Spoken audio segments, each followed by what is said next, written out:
اللہ کے دروازے پر آنے والے کے لیے رحمت ہے، لیکن جو دلائل اور نشانیوں کے باوجود منہ موڑ لے وہ خود اپنے لیے راستہ بند کر لیتا ہے۔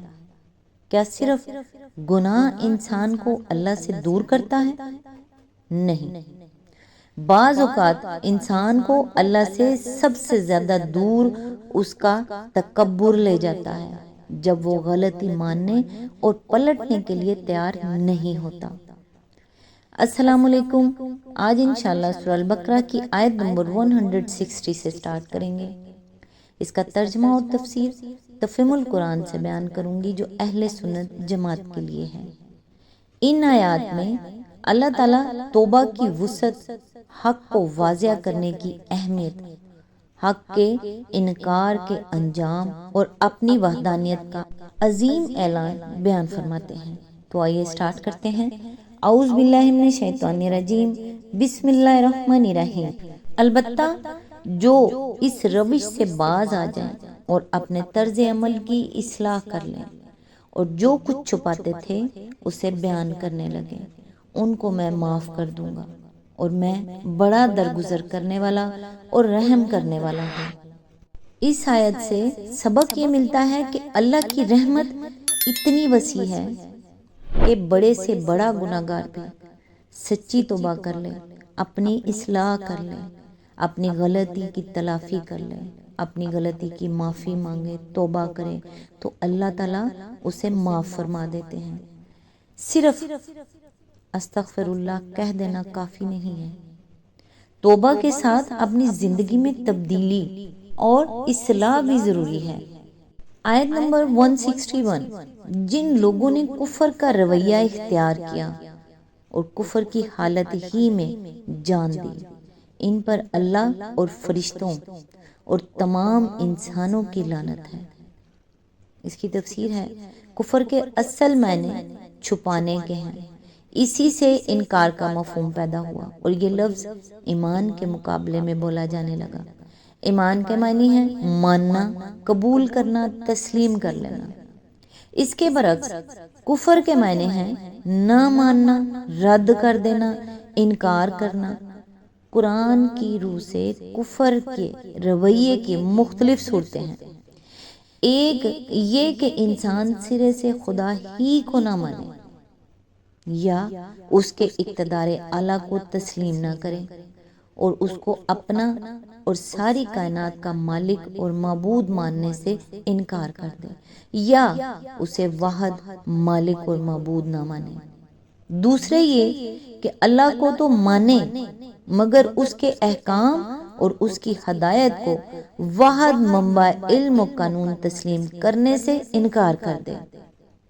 تیسرے یہ کہ اصولاً اس بات کو بھی تسلیم کر لے کہ اسے اللہ ہی کی ہدایت پر چلنا چاہیے، مگر اللہ اپنی ہدایت اور اپنے احکام پہنچانے کے لیے جن پیغمبروں کو واسطہ بناتا ہے انہیں تسلیم نہ کرے۔ چوتھے یہ کہ پیغمبروں کے درمیان تفریق کرے اور اپنی پسند یا اپنے تعصبات کی بنا پر ان میں سے کسی کو مانے اور کسی کو نہ مانے۔ پانچویں یہ کہ پیغمبروں نے خدا کی طرف سے عقائد، اخلاق اور قوانین حیات کے متعلق جو تعلیمات بیان کی ہیں ان کو یا ان میں سے کسی چیز کو قبول نہ کرے۔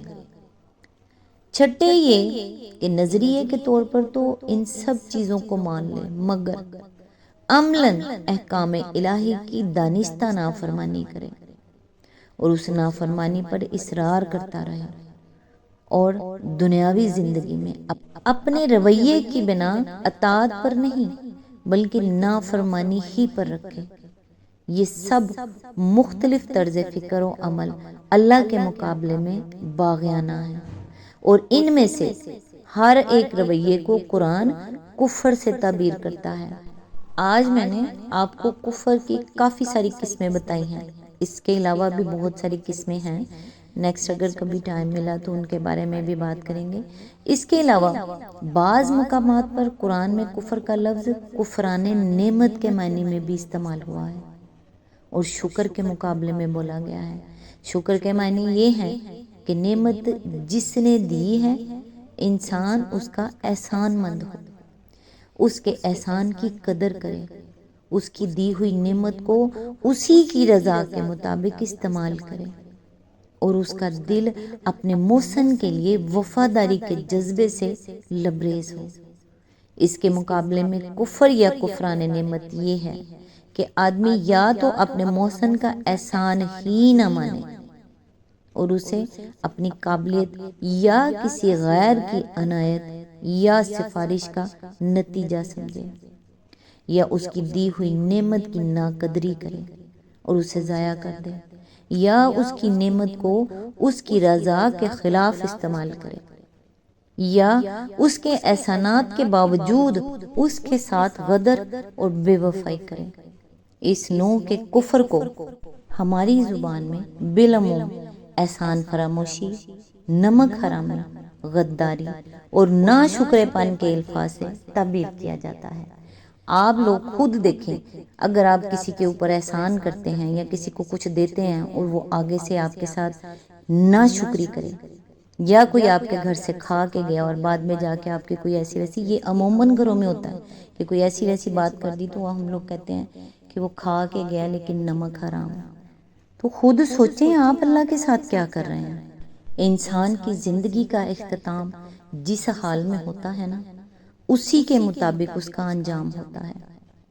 موت آنے سے پہلے اپنے ایمان، اعمال اور اللہ کے ساتھ تعلق کی فکر کریں، کیونکہ مہلت ہمیشہ نہیں رہتی۔ آیت نمبر 162، اسی لعنت زدگی کی حالت میں وہ ہمیشہ رہیں گے، نہ ان کی سزا میں تخفیف ہوگی اور نہ انہیں پھر کوئی دوسری مہلت دی جائے گی۔ یہ آیت ہمیں کھول کھول کر بتا رہی ہے کہ آخرت کا عذاب کوئی معمولی چیز نہیں کہ انسان اسے نظر انداز کرے۔ دنیا کی چند لمحوں کی خواہشات کے لیے اپنی ہمیشہ کی زندگی کو خطرے میں نہ ڈالیں۔ آیت نمبر 163، تمہارا خدا ایک ہی خدا ہے، اس رحمان اور رحیم کے سوا کوئی اور خدا نہیں ہے۔ اس آیت سے سبق یہ ملتا ہے کہ تمام عبادت، امید، دعا اور بھروسے کا حق صرف ایک اللہ کو حاصل ہے، کوئی دوسرا نہیں۔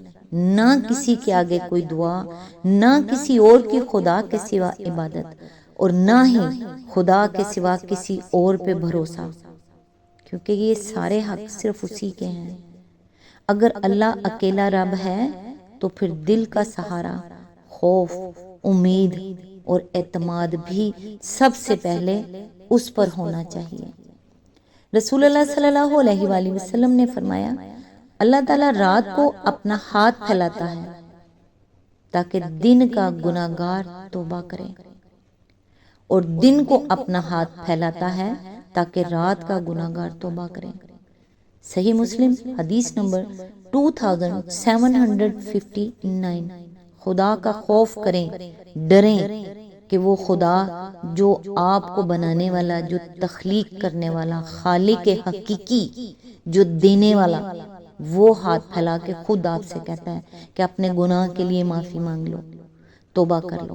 وہ رات کو بھی آپ کو کہتا ہے، دن کو بھی کہتا ہے۔ کوئی ایسا وقت خاص نہیں کہ جب آپ بیٹھیں اور نماز پڑھیں اور نوافل ادا کریں اور اتنا پڑھیں اتنا پڑھیں اتنا پڑھیں پھر جا کے توبہ قبول۔ توبہ کے لیے صرف سچے دل سے توبہ، اور توبہ وہ جو دوبارہ آپ کو وہ کام کرنے پہ مجبور بھی نہ کر سکے۔ آپ جس چیز سے توبہ کریں اس کے بعد اس کے اوپر قائم رہیں، یہ والی توبہ تو اللہ تعالیٰ ضرور معاف کرتا ہے۔ اللہ کی رحمت توبہ کرنے والوں کے لیے کھلی ہے، لیکن یہ دروازہ ہمیشہ کھلا نہیں رہے گا۔ اس لیے آج ہی اپنے رب کی طرف لوٹ آئیے، اس سے پہلے کہ واپسی کا وقت ختم ہو جائے۔ نہیں پتا کب، کیسے، کس وقت لاسٹ سانس ہو، اس آخری سانس سے پہلے توبہ کیجیے، معافی مانگیے۔ آج تک کے لیے بس اتنا ہی۔ نیکسٹ انشاءاللہ آیت نمبر 164 سے سٹارٹ کریں گے۔ تب تک کے لیے دعاؤں میں یاد رکھیے گا۔ اللہ حافظ.